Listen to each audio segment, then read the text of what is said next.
So, ito na nga mga besh. Pinufulfill ko na ang cravings ko sa chicharong bulaklak. Yan, lililinis ko na at pakukuluan ko na ito. So, ito na nga. Napakuluan ko na nga yung $115 worth of chicharong bulaklak. Ito ay 5 pounds mga besh. Parang yung tender juicy lang na hotdog.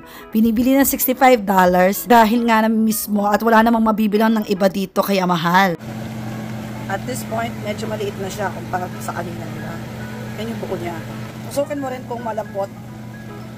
I feel like after 40 minutes, medyo matigas pa yung sa gitna. Pero ito malambot na, natikma ko na. So, inagyan ko muna ng mga additional, 5 minutes. Ito tatanggalin ko na kasi malambot na yung kasi medyo maliit lang siya. Pero yung the rest na matigas pa, stay ko muna. Kasi pangit din siya pag overcook. Medyo malambot na. At this point, piniprito ko na siya sa sarili niyang mantika galing sa pagkakakulo mga besh. Para malasa, tsaka para hindi kayo gagastos ng mantika kasi itatapon niyo yung mantika na hindi niyo pwedeng gamitin yan kasi masyado siyang mataba at baka dyan kayo magkaroon ng high blood. Yun yung technique ko rin. Kinakain ko lang siya ganyan pero hindi ko kinakain o ginagamit yung oil na nanggagaling siya. Talagang very minimal lang yung oil. Na, naluluto na siya ng sarili niyang mantika mga besh. Malambot naman na siya. Ramdam ko na. Talagang sakto lang ang 45 minutes sa mga gantong Itong maliit, tinanggal ko kanina. Dapat pala siguro unahin ko lutuin yung malalaki. Kasi hindi siya maluluto Kasi hindi na sa mantika yung iba. Worth it naman sa craving. Ang sarap kaya. Kaya babantayan mo kasi minsan ayan, masusunog. Ito na yung portion na talagang paikot-ikot mo lang siya para even yung luto niya hindi masusunog. Kaya ako may ginawa kasi ko nalimit ko ng movie. So medyo kinda-ish nasunog ko yan, ganyan. Dapat ito na yung portion na paikot-ikot mo siya every now and then. Like mga every minute, ganyan. Iniikot-ikot mo siya para even yung luto ng prito. Tapos hindi masyado mataas yung apoy. Uy, yan na.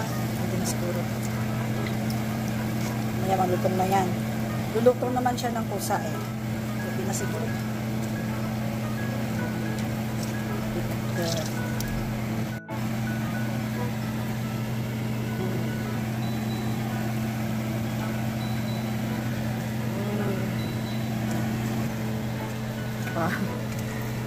Hindi na lang karami. Kanya-kanya kami, tag-iisa kami. Habang basa pa ng oil, lagyan mo na ng betchin at asin. Yan. Para kumapit yung asin tsaka betchin. Mga betchin. Minamadali kong lagyan ng betchin at asin yung chicharong bulaklak kasi pag wet pa siya ng oil, okay pa siya. Kasi minsan, nagiging dry na siya, nag-drip na lahat yung oil. Hindi na kumakapit yung asin tsaka ng betchin. Masarap kasi pagka nakakapit dun sa sa laman. Sarap. Sobrang kiyata ng luto. Pero maganda pa. Crunchy. Kasi minsan nakala niyo hindi pa siya crunchy. Pero pagka nahangin na siya, crunchy siya. Sinda ka ba ng lakpalad? Ayan. 3. 1, 2, 3, 4. Konti lang siya talaga. Pero worth it siya mga besh. Okay din yan para hindi kayo kakain lagi kasi mahal. Tapos hindi kayo magluto at maging high blood. Ang init. Ito na mga besh. Buong buo.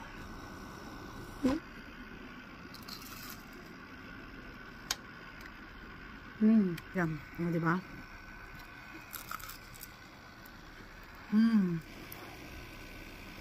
Dadaw natin. Paano ba?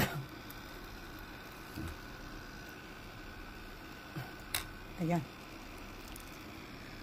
O diba? Ayan siya.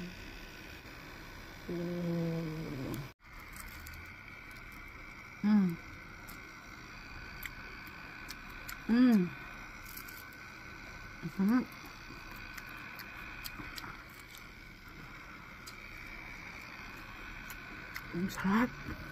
Kanan. Ang sarap. Hiling nyo. Sarap. Sige na, enjoy ko na yung pagkain ko mga best. Bye!